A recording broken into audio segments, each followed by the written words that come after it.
I still remember that night when everything I believed about love and family broke apart. It was supposed to be a normal family dinner. My father had come home early from work and my mother seemed in a good mood, so I thought maybe things were finally getting better between us. I wanted to make it special. I spent the whole day cooking, cleaning, arranging the table, polishing every plate and spoon.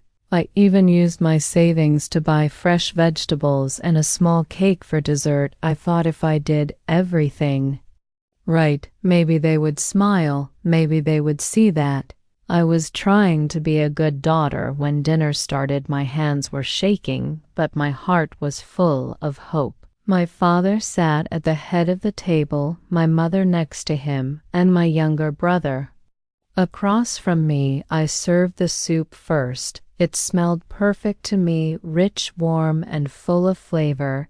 My father took one spoon, tasted it, and then stared at me in silence. The next moment, his hand struck across my face so fast I did not even understand what had happened. The sound of the slap echoed through the dining room. My heart stopped. I stood frozen, my cheek burning, while he shouted that I had ruined everything, that there was no salt, that I could not even do a simple thing, right. My mother stayed silent, her eyes cold. My brother laughed quietly, as if it was entertainment. That laugh hurt more than the slap.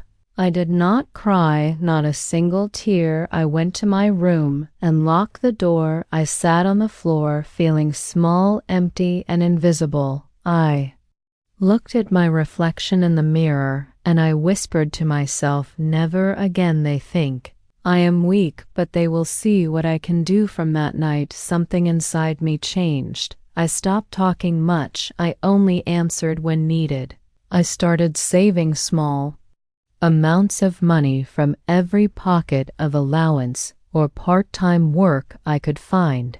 I began working late nights, doing online work and teaching kids in the neighborhood. I learned things I had never imagined I could learn.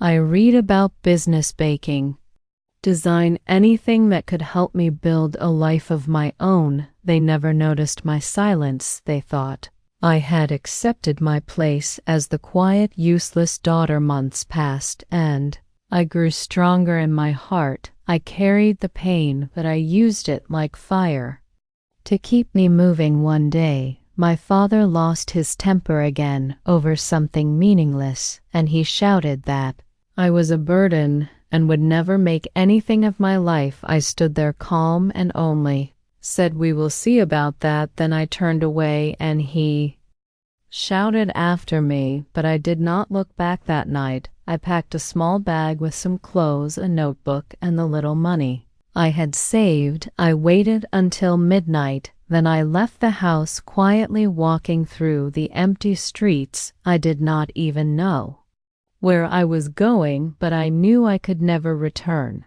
I took a bus to another city, and when I arrived, the morning sun was rising. I felt scared but free.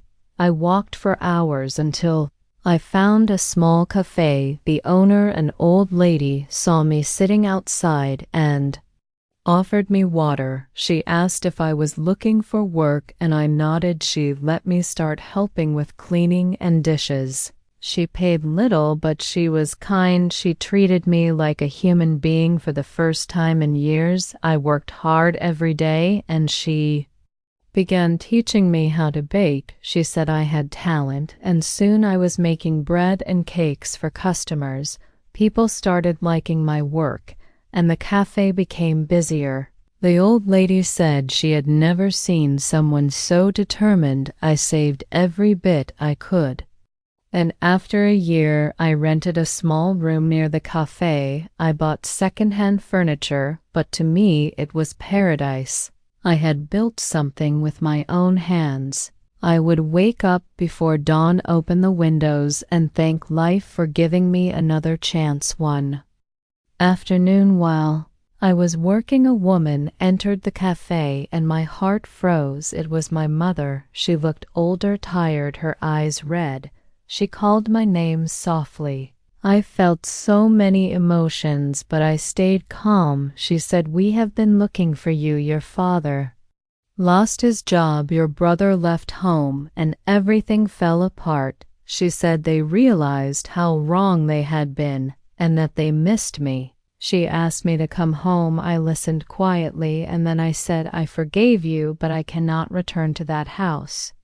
She begged, she cried. She said, "Your father has changed." I looked at her and said, "Maybe he has, but the scars he left on me never will."